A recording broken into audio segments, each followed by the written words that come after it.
Bismillahirrahmanirrahim. Assalamu alaikum.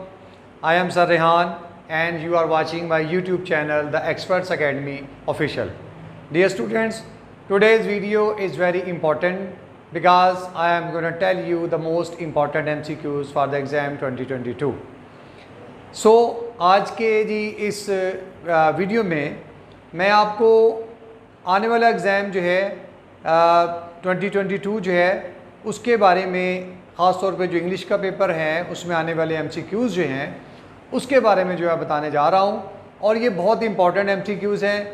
इससे पहले ये MCQs शायद आपको किसी भी तरह से नहीं मालूम होंगे या किसी ने आपको ये बताए नहीं होंगे।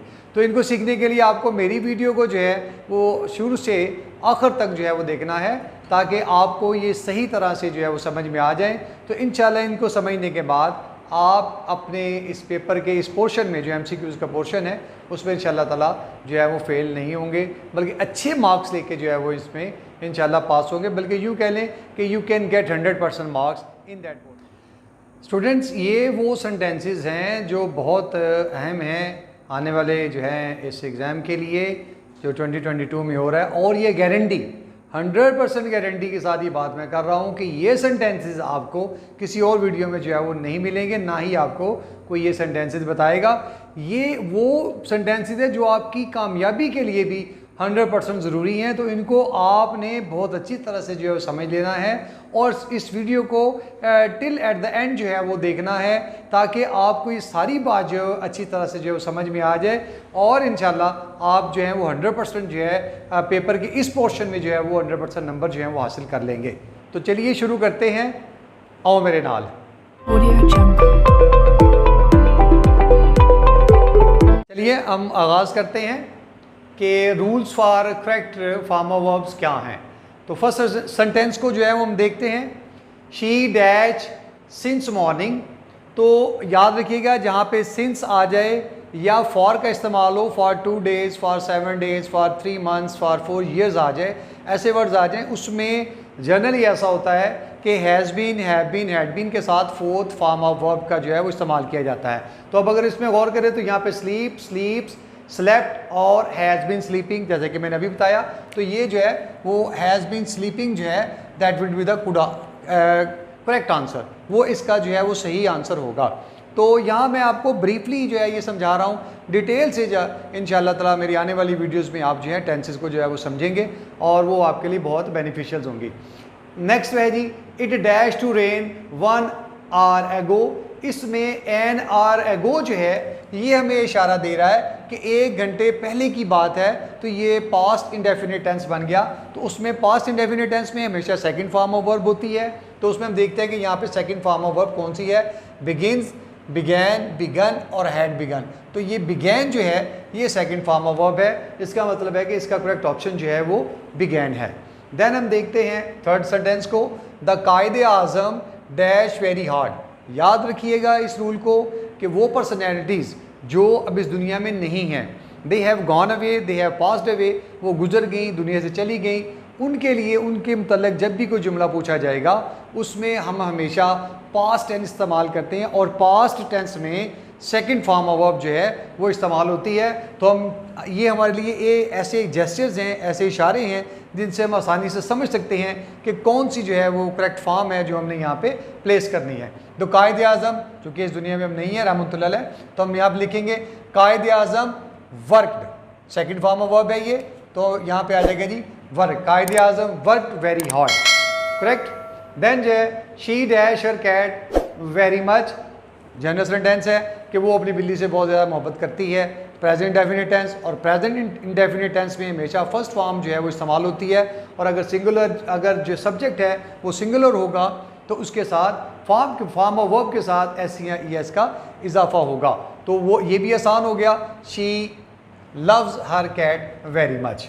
तो फिर उससे आगे है it dash at present. Present का मतलब कि अब की मौजूदा वक्त की जो है बात की जा रही है, तो उसमें लिखेंगे it is raining at present, कि अब बारिश हो रही है। इसी तरह यहाँ पे नाउ आ जाए, प्रेजेंट लिखा हो तो उस पर हम कॉन्टिन्यूस टेंस को इस्तेमाल करते हैं। इससे आगे चलते हैं, I already dash the letter. इसको अगर हम गौर करें कि कोई बात जो है पूछी जाए कि जी फ़लाँ काम आपने कर लिया है, तो अब ये कहते हैं जी मैं तो पहले ही कर चुका हूँ। तो जब पहले ही कर चुका हूँ का मतलब ये है कि ये परफेक्ट टेंस है, तो उसमें हम जो है वो हैज़ हैव के साथ थर्ड फॉर्म का इस्तेमाल जो है वो करते हैं। आई ऑलरेडी, इसमें हम देखेंगे posted, no, will post, no, has been posting, ये भी नहीं आएगा। तो ये लास्ट ऑप्शन जो है I have posted, I already have posted the letter, मैं पहले ही ख़त जो है वो पोस्ट कर चुका हूँ। उससे आगे है जी she dash English quite well, कि वो बहुत अच्छी इंग्लिश बोलती है, तो हम करेंगे she speaks English quite well. इसमें जो है वो स्पीक आएगा, स्पीक्स इसलिए आएगा क्योंकि ये सब्जेक्ट जो है ये सिंगुलर है। जब काम करने वाला एक हो, अकेला हो, वाहिद हो, तो हम फॉर्म ऑफ वर्ब के साथ एस या एस का इजाफा कर देते हैं। अब एस या ई एस का इजाफा कहाँ करते हैं, ये जो नेक्स्ट वीडियो है उसमें हम डिस्कस करेंगे कि प्रेजेंट इंडेफिनिट टेंस जो है उसमें जब हम फर्स्ट फॉर्म ऑफ वर्ब लगाते हैं तो कुछ रूल्स हैं उसके, कि कहाँ पे एस आना है फॉर्म ऑफ वर्ब के साथ, कहाँ पे ई एस आना है, ये इंशाल्लाह ताला नेक्स्ट वीडियो में। The earth revolves around the sun, ये सेंटेंस आप याद रखें यूनिवर्सल ट्रूथ कहलाता है। यूनिवर्सल ट्रूथ क्या होता है, बैनुल-अक़वामी सच्चाई जो दुनिया के हर कोने में एक जैसी होती है। फॉर इंस्टेंस अगर मैं ये कहूँ गॉड इज़ वन, तो दुनिया के हर कोने में ये बात मानी जाती है कि God is one. The sun rises from the east, कि सूरज मशरिक से तुलू होता है, तो दुनिया के तमाम कोनों में, दुनिया की हर जगह पे जो है सूरज मशरिक से ही तुलू होता है, तो ये एक यूनिवर्सल ट्रूथ है। तो इस तरह से ये भी यूनिवर्सल ट्रूथ है, the earth revolves around the sun, कि ज़मीन जो है वो सूरज के गिर्द घूमती है। तो याद रखना है आपने कि जो यूनिवर्सल ट्रूथ के सेंटेंसेस होंगे वो हमेशा प्रेजेंट इंडेफिनिट टेंस में होते हैं। तो और प्रेजेंट इंडेफिनिट टेंस में हमेशा फर्स्ट फॉर्म इस्तेमाल की जाती है। अर्थ एक है, उसी तरह से जैसे यहाँ शी सब्जेक्ट एक था तो हमने एस या ई एस वाली फॉर्म को चूज़ किया, तो इसी तरह से यहाँ पर भी द अर्थ रिवॉल्व्स, इसका मतलब है कि ये ऑप्शन जो है इसका ठीक होगा, the earth revolves around the sun, कि ज़मीन सूरज के गिर्द जो है वो। आपने देखा कि इन सेंटेंसेस में हमें कहीं ना कहीं कोई ना कोई एक ऐसा जेस्चर जो है वो एक ऐसा पॉइंट जो है वो मिल जाता है जिससे हमें ये पता चल जाता है कि यहाँ पे हमने कौन सी जो है फॉर्म ऑफ वर्ब जो है वो इस्तेमाल करनी है।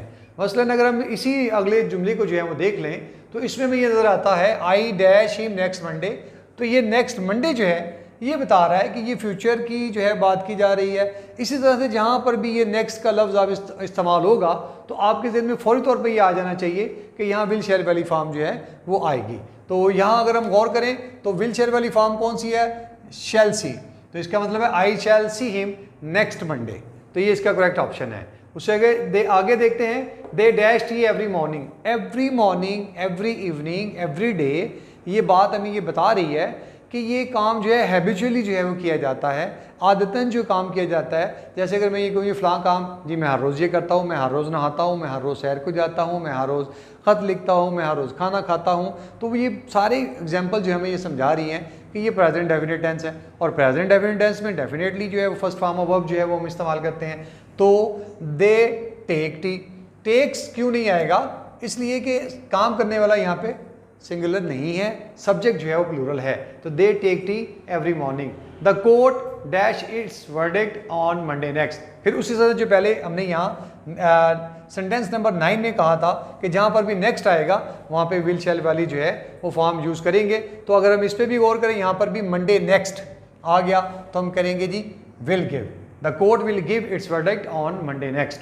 उससे आगे she dash in the office for 7 years, she dash in the office for 7 years। तो सिंस पहले हमने बात की थी सिंस की, कि जहाँ सिंस मॉर्निंग सिंस इवनिंग आ जाए उसमें has been, have been, had been वाली फॉर्म, उसके साथ आईएनजी वाली फॉर्म जो है वो इस्तेमाल करते हैं। तो यहाँ पर भी वही बात है, फॉर 7 year, ये एक जेस्चर है, ये एक उसका सीक्रेट है कि फॉर 7 year हमें ये समझा रहा है कि ये परफेक्ट कंटिन्यूस की जो है बात की जा रही है। तो उसमें has been, have been, had been के साथ आईएनजी वाली फॉर्म, तो हम यहाँ देखेंगे कि वो कौन सी फॉर्म है, तो ये हैज़ बीन वर्किंग, तो she has been working in the office for 7 years, कि वो 7 साल से इस दफ्तर में जो है काम कर रही है। नेक्स्ट वन जी, I dash her in the plane, मैं उसे हवाई जहाज़ पे जो मिला, मैं उसे प्लेन में मिला, तो आई मेट, मैं उसे मिलता हूँ, मीट, तो इसका मतलब है कि आप हर रोज़ उसे मिलते हैं। या जो है वो आई एम मेट, मैं उसे मिल चुका, तो ऐसा नहीं है। I met her in the plane, मैं उसे जहाज़ में मिला। उससे आगे जी, शी डैश और work before the guest arrive, कि मेहमानों के आने से पहले, ये एक कंडीशन सेंटेंस है कि मेहमानों के आने से पहले वो एक काम जो है ख़त्म कर चुकी होगी। तो यहाँ पे ज़हन में रखना है अगर सेंटेंस का एक हिस्सा जो है प्रेजेंट में है तो दूसरा हिस्सा जो है वो यूजुअली जो है वो फ्यूचर में होता है। अब फ्यूचर में जैसे हमने ऊपर भी बात की थी कि विल शैल वाली फॉर्म, तो यहाँ पर भी वही चीज़ हम ढूंढेंगे। तो she dash will have finished, ठीक, तो will have finished her work before the guest arrive. आगे है I have dash 3 cup of coffee, तो इसमें याद रखना है कि हैज़, हैव, हैड के साथ हमेशा थर्ड फॉर्म ऑफ वर्ब जो है वो इस्तेमाल की जाती है। तो I have already taken, has, have, had के साथ हमेशा थर्ड फॉर्म जो है, तो have already taken, I have already taken 3 cup of coffee, already taken, ठीक हो गया जी। हैव यहाँ पे चूंकि पहले से प्लेस है तो यहाँ पर भी लिख दिया गया, I have already 3 cup of coffee, ठीक हो गया जी। उससे आगे है they dash for London tomorrow, tomorrow जो है वही कि ये आने वाले कल की बात की जाए। यस्टरडे जो होता है ये गुजरा हुआ कल है, टुमारो जो है ये आने वाला जो है वो कल होता है। दे, तो इसमें भी आने वाले कल में मुस्तकबिल की बात की जा रही है। इट मीन्स कि यहाँ पर भी हम जो है वो विल शैल वाली फॉर्म जो है वो ढूंढेंगे और उसको यहाँ पे प्लेस कर देंगे। तो they will leave for London tomorrow, कि वो कल जो है वो लंदन के लिए जो है वो रवाना होंगे। डियर स्टूडेंट्स, हम उससे आगे चलते हैं। My mother will be dash if I get home late, तो इसमें भी ये बताया जा रहा है कि मेरी माँ जो है फिक्रमंद हो जाती है।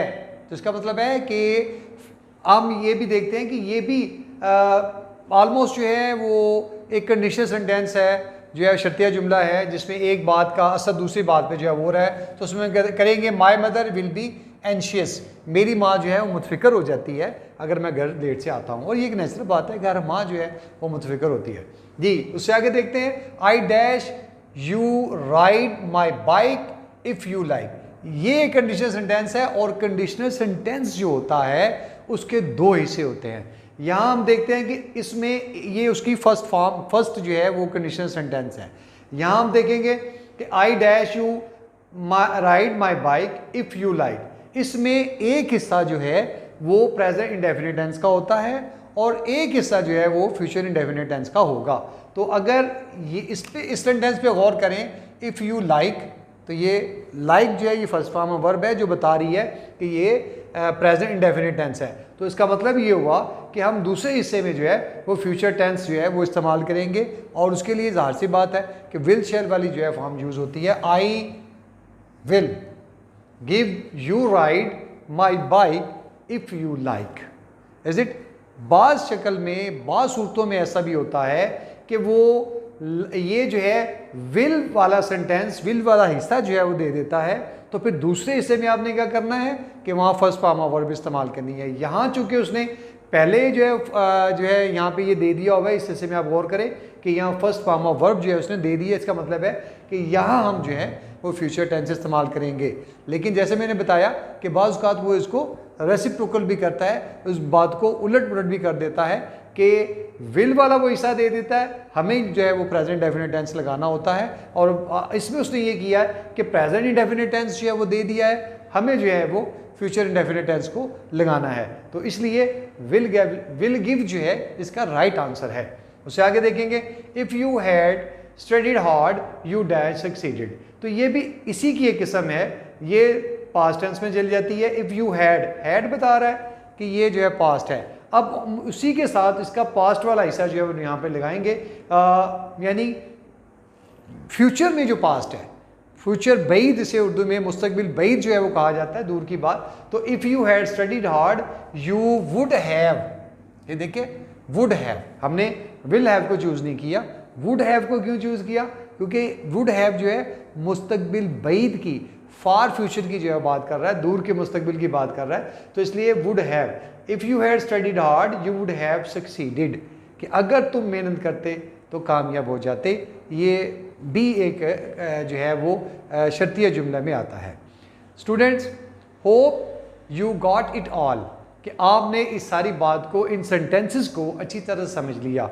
इंशाल्लाह उम्मीद करता हूँ कि इन सेंटेंसेस को समझने के बाद आप जो है एग्ज़ाम में जो अभी आपका आने वाला है, और वो भी एक्सपेक्टेड है कि मई 2022 में जो है ये गवर्नमेंट जो है 22 गुजरांवाला ने इसको अनाउंस कर दिया हुआ है। इंशाल्लाह ईद के बाद जो है आपका एग्ज़ाम होगा, जहां आप ईद की अच्छी तरह से तैयारी करेंगे, वहाँ उसके साथ साथ आपको अपने एग्ज़ाम की भी अच्छी तरह से तैयारी करेंगे। इन सेंटेंसेस को समझने के बाद आप पूरी तरह से इम्तहान के लिए तैयार हो चुके हैं, और इंशाल्लाह आप इम्तहान में अच्छे नंबर भी लेंगे। मेरी दुआएँ जो हैं वो आपके साथ हैं।